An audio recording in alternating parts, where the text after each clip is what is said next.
Phil Valentine retired as executive director for the Connecticut Community for Addiction Recovery.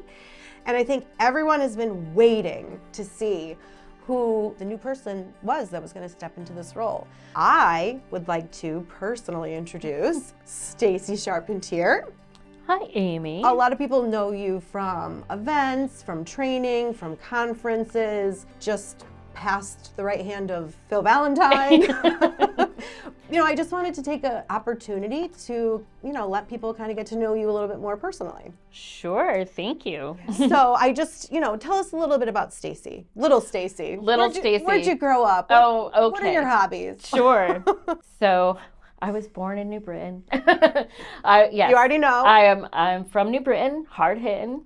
That's where I spent most of my childhood. My parents, which is part of my recovery story, got divorced, and my mom moved us to Plainville. And that's where I stayed for most of my adult life, and now I live in Bristol. Nice. Yes. How did you get to CCAR? I was working as a temp at the Connecticut Certification Board, which is interestingly enough how I met and got introduced to CCAR. Michael Askew was a board member We love Michael Askew. Yes, who was our previous director of advocacy and then all things Bridgeport before that, and a champion of so many people. But I met him, John Hamilton, who was also a board member, Maggie Young, who was also a board member, and of course, Phil Valentine through my work there. When my assignment ended, and I'll just leave it at that. My assignment ended. We've all had those. Yeah. My assignment ended, and Phil had reached out to me because we had worked together on a conference. The Connecticut Certification Board worked with CCAR to pull together all the New England Recovery Community Centers to bring volunteers and programs together to really talk about what was working in each of the centers, so they would have an opportunity to talk about what was working, what wasn't, learning from each other. It was really a beautiful thing. And that's where I kind of got to flex my special events skills. And that's how Phil and I met and worked together. And so when I had that gap in employment, he had reached out, sent me basically the job description for the RCA coordinator. And then I went through the process that everybody else goes through, right? Interestingly enough, I had already accepted a position somewhere else. Oh, yes. How? Yeah. What do they call that when you serendipitous? Yes, it was all a matter of timing, and also where I just felt like I wanted to be. I had two interesting paths to take. So I was going to be a diversity coordinator at Aetna, working for the VP of diversity there, which is also another passion of mine. This was taking over as the Recovery Coach Academy coordinator. And for some reason, I just felt like a tug, I mean, they're both amazing causes and both amazing ways to kind of be out there and to kind of have a way to make a difference in the world. But this just felt more right to me, especially because of my past kind of understanding of addiction. Excuse me, Stacy. I'm gonna just get out of this fern really quick. I feel like we're between two ferns. Between two ferns, yes, absolutely. Or like the nonprofit version. Yeah, these are fake, and I'm not sure what kind they are. Nondescript, between fake, two nondescript fake plants. Fake plants. Yes. Well, that actually is an interesting segue because I was, you've been pretty open about it, but if you don't mind, kind of sharing what your relationship with the recovery community is. Sure. So my dad, as I've explained in many circles, was somebody who struggled with addiction for most of his life. He had gone to Vietnam and basically came back and, he was an addict. There was a lot of abuse in the home. There was a lot of instability just because it was hard for him to keep a job. I mean, and my mom she would work 3 jobs and do all the things that she needed to do. And she wasn't about that lifestyle at all,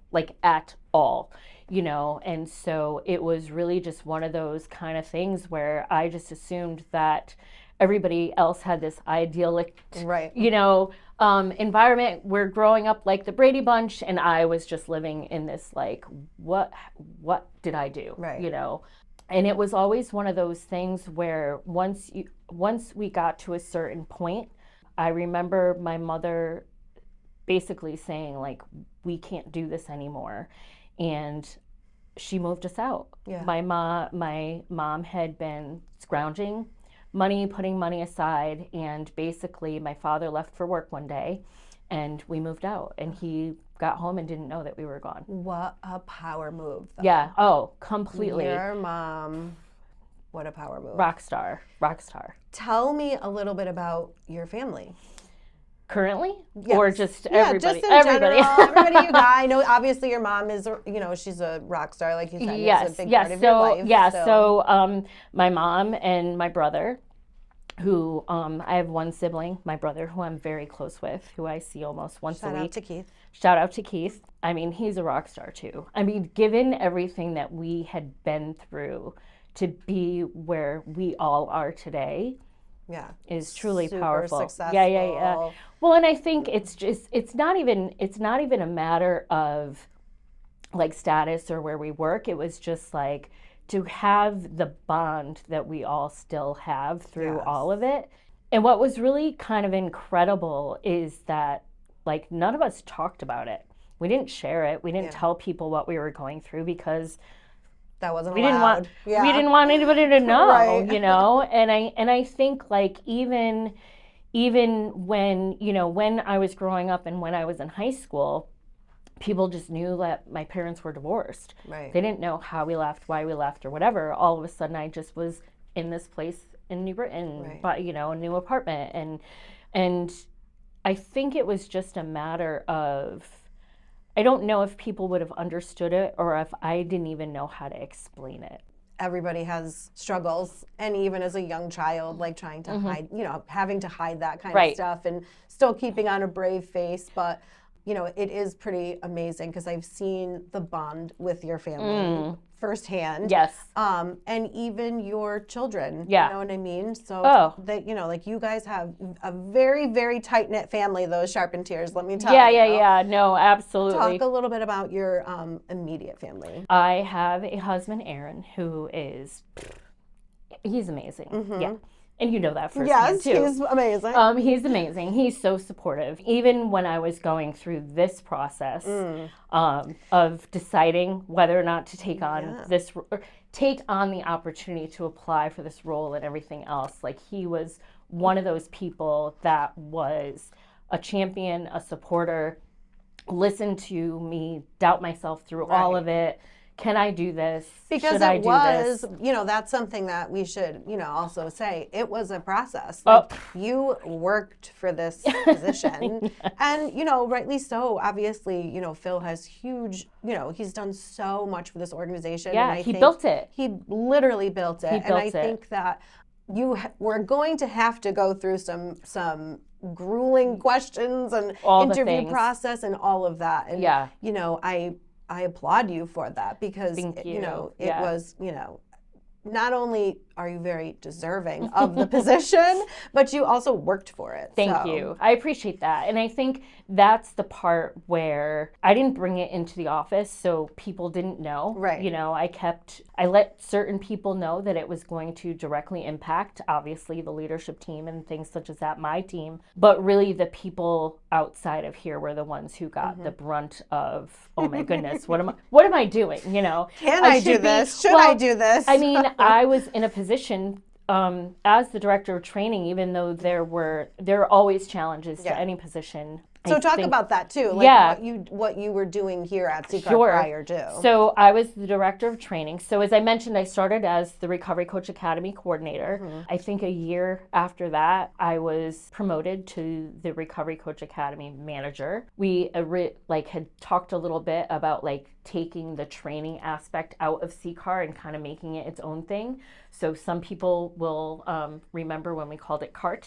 Had our own logo and everything else, and then it was really like a separate entity from. It wasn't separate, but it wasn't on paper. Branding, it was a branding thing, and but all of those things, I just got to experience a lot of different like business development, curriculum development, all of those things. I think it was 2016 or 17, I was promoted to director of training. Nice. And really grew that team as well. Right. I think going through and kind of looking at, so when we first started, we were doing we did 5 trainings in state a year.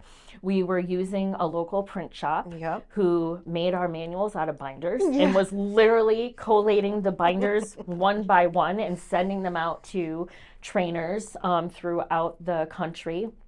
I think we were maybe doing like 10 trainings per month. Other facilitators were doing them per month. And now, I mean, we're doing what was the number? So many, Stace? yeah, what was so it? many.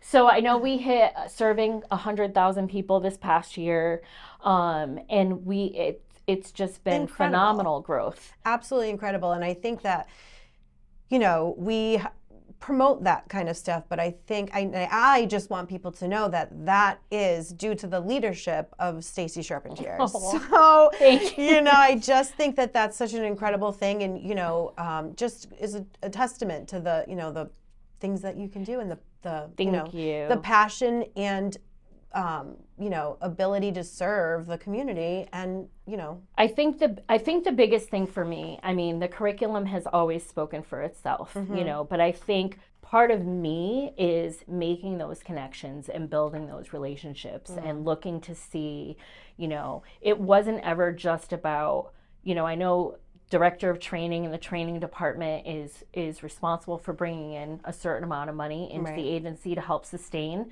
what federal and state funding do not give us, right? But at the same time, it's never been about meeting a quota. It's never been about sales or any of that stuff. It's always been about promoting recovery, promoting a recovery coaching model, promoting the fact that if you can benefit from this and we can benefit from this, then let's figure it out. It's never been about like, I need to earn. And I remember saying that to Phil probably even early on. If you tell me that I have to meet a certain dollar amount or whatever, I'll feel like it's sales and I can't do it. I'd be in it for the wrong reasons. And he did. He just let you fly and kind of... He did. And I think that's the one beautiful thing about CCAR is, and I've always said this, if we can dream it, let's figure it out, And so we've always had that attitude. Yeah. It's also, a testament to the need for the curriculum. Absolutely. And, I think, the epidemic happened and, that was kind of like a shock to the nation. And CCAR is globally recognized. Like people are taking our trainings all over the world. Yeah. And it's, sometimes it's hard to think about that and process it. But everybody is hit by this disease. And I think that, we can be an answer to that. And we are, combating it in our own way with recovery coaching. I think the thing about recovery coaching is... As one aspect. As one aspect. Oh, yeah. No. But I think the piece about recovery coaching is that, and I said this earlier, it's really about connection and communication. And compassion, right? It's like all the things, right? And so we're not giving people this foreign concept that they have to learn or they have to learn about addiction or anything else. They just have to learn how to have a conversation with somebody, how best to help that person see something inside themselves that they may not yet see, Planting the seed. Absolutely. And I think for me, it's always been about the promotion of that. It's never been about CCAR. It's recovery first. Yeah. And so, and I think when people experience the curriculum as you have, taught by Stacy Charpentier and Phil Valentine, I got two of the best facilitators out there. But I think when you get to experience it, you start to feel something. So before I came even to the CCB, I worked at an agency in Connecticut that did professional development. I've been through my share of professional development in my life. I've been through all of the things. And when I took the Recovery Coach Academy, I was blown away. It is. And like I said, and I've been trained by renowned facilitators from all over the globe through my previous position. So to go through this and then to just be like, whoa. Shocked. Yeah. Yeah. Or to have a, you felt. You felt you it. really do. You felt it. You really do. It's, it's a curriculum like no other. Right. I'll say that. Right. And to go from somebody who was coming in here who, I mean, I shared people a little bit about my recovery or addiction recovery story. Right. My father found recovery very late in his life, but to go to be in a training that made, first I felt like, do I belong here? I'm not in recovery. I don't know how to. It's a tough question. But then to go through that process and to learn so much about myself, even not being a person, but just about like how I could be better, right? Like that's the whole thing. And I know we focus on recovery first, but you could take the principles and the things that we learn and apply it to like any aspect. I say that all the time. Yes. And, one of the, little whips that Phil always says is the quest for the question. And I mean, you can literally apply that to absolutely anything, any situation you're in, negotiating skills or, whatever the case is, like any aspect. And so, that is one of the things that I also like love about the recovery community. Yes. Is that, everybody has done so much work on themselves. Yes. That they're naturally like just, servant hearts and gratitude. Absolutely. It's amazing. It's an amazing community to serve, and I'm so lucky every day. Oh, absolutely. 100%. And I think that one of the things that really has, besides, the trainings, obviously, the concept of multiple pathways and kind of really treating people like a resource, are big things that I take away from it. So. When I first started, I remember, so if you look at CCAR's philosophy, you're in recovery if and when you say you are, people were like gasping, like ready to throw us out the door, like get out of here. What are you talking about? And I remember even having the conversation about medication-assisted treatment and what that looked like. But I say to people all the time, if my father didn't have access to Suboxone, I wouldn't have connected with my father. Right. It just wouldn't have happened. And so to me, if it works, it works. Right. And what does it matter? It doesn't, And so at the same time, I get that people have their own opinions and their own, and that's okay, but that doesn't belong in a coaching relationship. Of course. And I think that that's another big takeaways is, that coach relationship, what that is with the recovery and kind of identifying what that is versus somebody like a sponsor or, some who, another who's role. Following a pathway, who's following a particular program, really. But I think to me, one of the biggest things about the training is that because it's so universal, it can be used in so many ways. That's why when we were Phil was called to go through John Hamilton with another person that we used to work with, Courtney Lavelle, to go to Vietnam. Where there were translators. There was no way to even have these conversations, but yet the lessons were universal. Right. The issues are universal. The things that we're experiencing. The emotions are universal. Everything is. Yeah. We're all struggling to figure out how to help better support people who are dealing with this.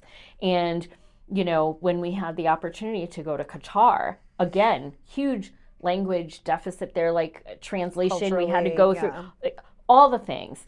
And to be called to go and to represent CCAR in that place and to be able to bring the message of recovery and really the message of hope to a group of people who we would have never encountered, but to hear again that the issues that they were having, we're having. Like we're all dealing with the same stuff.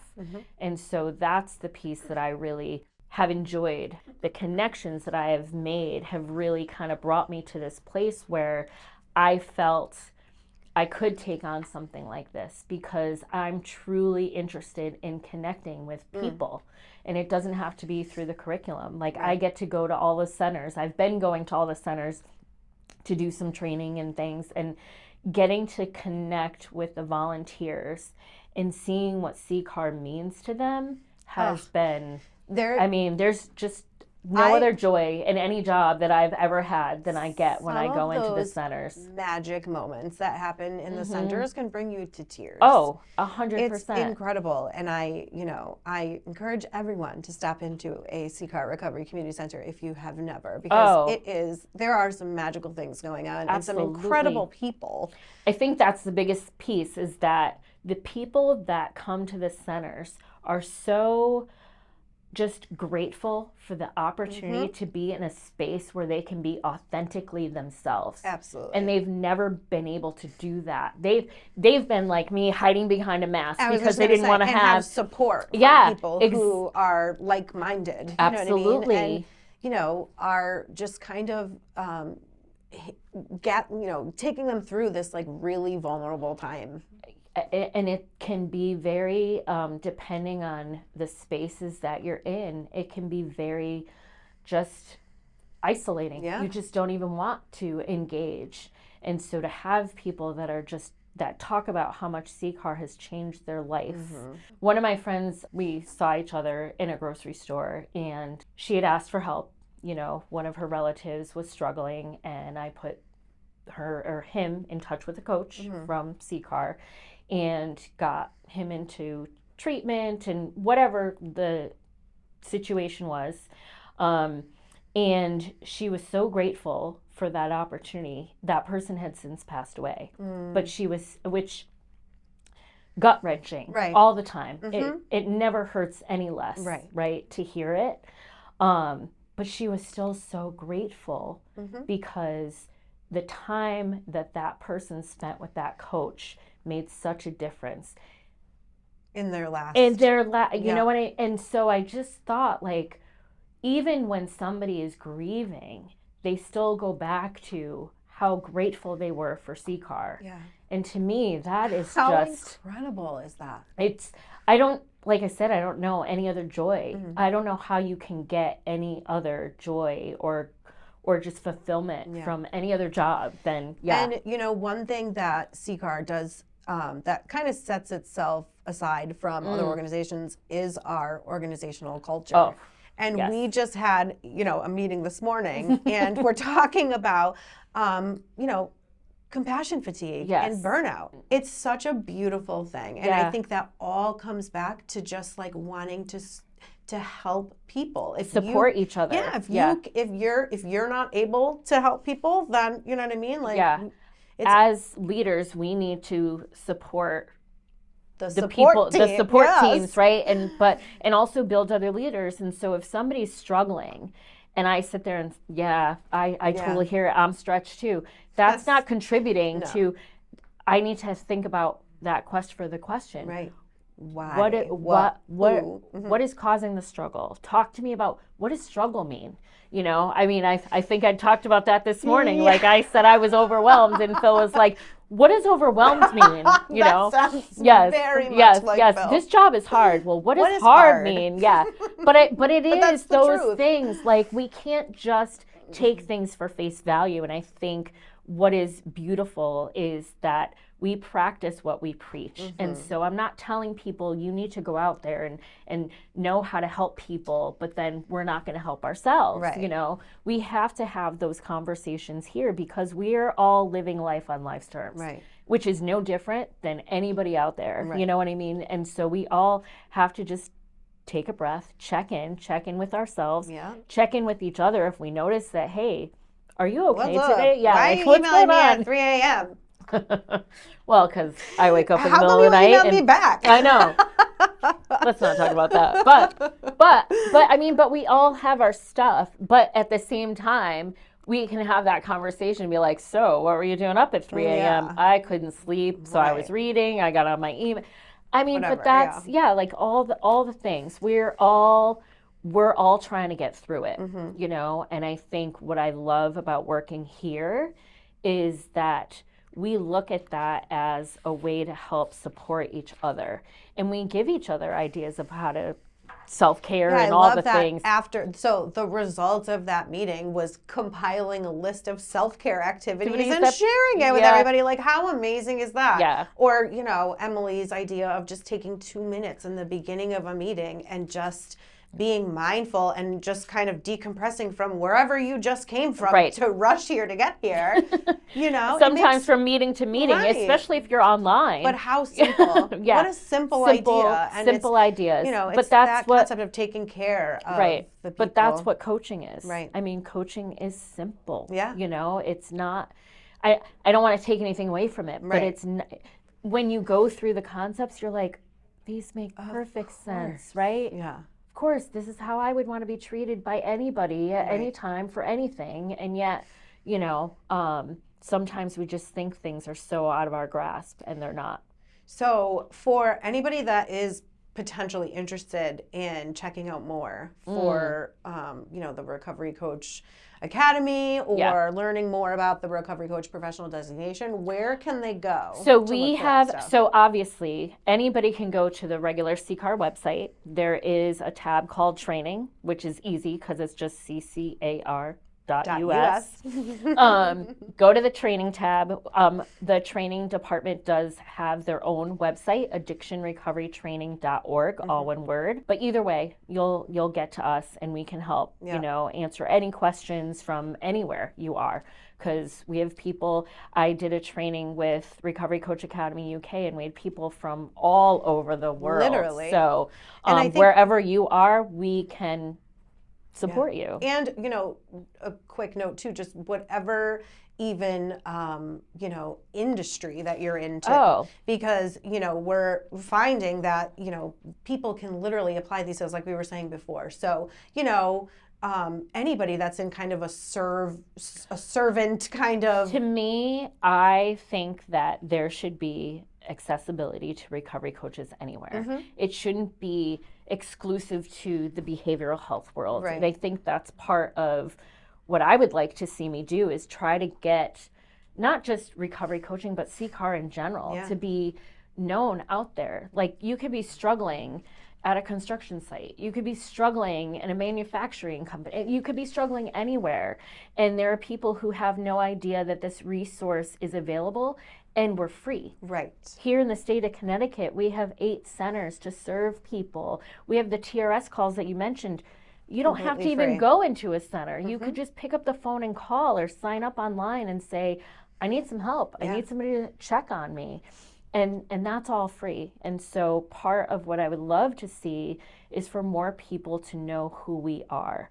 Because if they experienced it, I can guarantee that they would just be like, I had no idea. And where have you been? Right. Where have you been? Well, the advocacy department, our mission is to promote recovery. Yes. So I would be happy to help you with that too. Yes, absolutely. I have a feeling I'll be working with all the teams to do that. 2025 will be, you know, the year of advocacy. Yes, for CCAR. And I, you know, and it's funny because I was talking.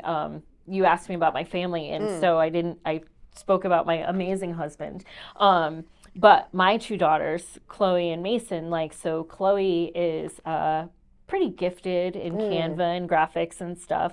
So I was like, hey, what if I gave you some ideas? Could you make some, designs? And she handed me some stuff, and I was just like, for brilliant. Merch? Yes. Oh, how awesome. Yes. Coming soon to the CCAR donation store. Yeah, absolutely. But I mean, it's like that kind of thing. And I think that's the one thing that I feel is really important. So being somebody who has a history with addiction and recovery, or however, that was something that I didn't want to not be a topic that was spoken about in the home, And so my girls know about my dad. They know about the struggles. They know about, it took me a while to get there because it took a while for them to meet him. Right. Because I had to wait until he was sober, to do that, or at least stable, to be able to meet him. But we have the conversation about addiction and how it runs in families and all of those things. And so I think it's really important that people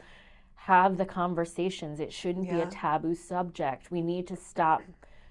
What happens in the house stays in the house. We need to stop hiding it. I think if more people spoke about it, they would realize it's something that happens more often than not, unfortunately. And as an ally to the community, I can say I have a deep appreciation for, you know, the anonymouses, I'll Yes. say. Oh, 100%. However, I would, you know, feel that people would want to step out and say, hey, I'm in recovery. Check this out. Like, look at what I'm doing with my life, and be a positive face. I wish the rest of the world would treat people with the kindness and dignity and respect that they deserve. However, there are people who work in certain professions and whatnot who, if they say that, they worry about losing their job. Right. And to Which me, is heartbreaking. Like, that is absolutely heartbreaking. And I say all the time that I truly feel bad for people that are in recovery that can't express that they're in recovery all the time, because recovery first, you know, and that is one thing that everybody here and anybody that works in the behavior, you know, anybody that works in the, you know, addiction realm gets to kind of work on and deal with every day and kind of talk about, and it's a huge part of their life. But there are so many people that are out there that are just 9 to 5ing it and afraid, and you know, it's a shameful thing, and so it's really sad. Unfortunate to not be able to share what is such a huge part of their identity and an accomplishment. Absolutely, like it's huge. It should be a celebrated. Promotion, it should be celebrated, Unreal. like any other process, disease, physical health condition, mental recovery process. Any process, you should be able to, you know, shout it from the rooftops. Yes, for sure. Absolutely. But and it's sad that we haven't created a space, but we're working on it. And we have that space here because we celebrate.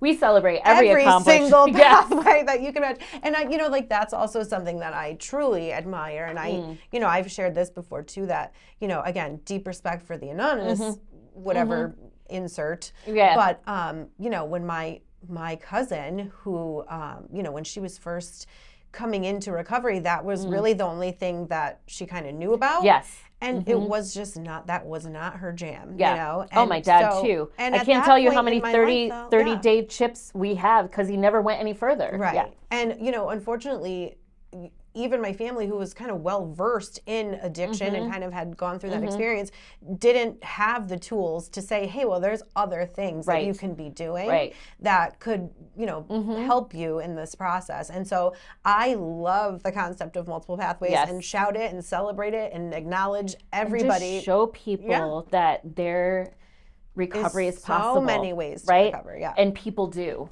And but people will only see that people do if people set themselves as examples of it. And so that's what I love about being here. And I think that's part of why I felt driven to want to continue my own growth within this agency, to just kind of see if I could take what I've done in my role as director of training to this role and to see how else I can continue to grow and just keep spreading that word about CCAR, about recovery, and that it impacts everyone. And so let's be known by everyone. Yeah. Well, we're all really excited for the future. Me too. And what this future holds. And I just have a fun thing I want to do just to wrap it up. Sure. So, you know, Vogue does those 73 questions. So I have... Do we have 73? No, we have 5. Okay, that works. We have 5, but they're rapid fire. Okay, so I got this. With the quickness, Let me buckle in. They're easy. Okay. What's your favorite season? Fall. Me too. What's the weirdest food you've ever eaten? Ooh, weirdest food I've ever eaten. Squid ink pasta was weird. Yeah. This is a good one. If you had to sing a karaoke song right now. Umbrella by Rihanna. Oh, yes. Hello. Yes, it's a standard. If you could have a superpower, what would it be? Traveling wherever I wanted in a blink of an eye. Oh, solid. And what is the best advice you've ever received? To be genuine. Oh, Stace. From Phil. That's the one thing that I've always really been impressed about when you talk about organizational culture and you talk about just working here and being in an environment where you can truly be yourself and not feel like you have to impress people or whatever, like you are enough. And so I think that for me, that's all I want people to do when they come, is be authentically themselves. And when people are in the centers, you see it and you feel it. And so when people can let down those masks, those things that they feel that they need to hide behind because they're so afraid of what somebody might learn about them, that's where that connection is made. Yeah. And that's what I just want to keep promoting here. Yeah. That's a beautiful thing. Well, thank you. Well, thank you so much. Oh, thank you so much. To get to know Stacy Charpentier, everybody. Thanks, Amy. You're welcome. Are you ready to make a difference in the lives of others? If so, then you should consider becoming a recovery coach. Recovery coaches are trained to help people in recovery, seeking recovery, or struggling with addiction. They provide support, guidance, and resources to help people on their recovery journey. CCAR Training is the leading provider of recovery coach training programs. Our programs are designed to teach you the skills and knowledge, what we call the science, while giving you an understanding of your own art needed to be a successful recovery coach. We offer a variety of training options, most offered online. If you're interested in becoming a recovery coach or just learning more, I encourage you to visit our website or contact us today. We would be happy to answer any questions you have and help you get started on your journey to becoming a recovery coach. We hope you'll visit us at www.addictionrecoverytraining.org to learn more.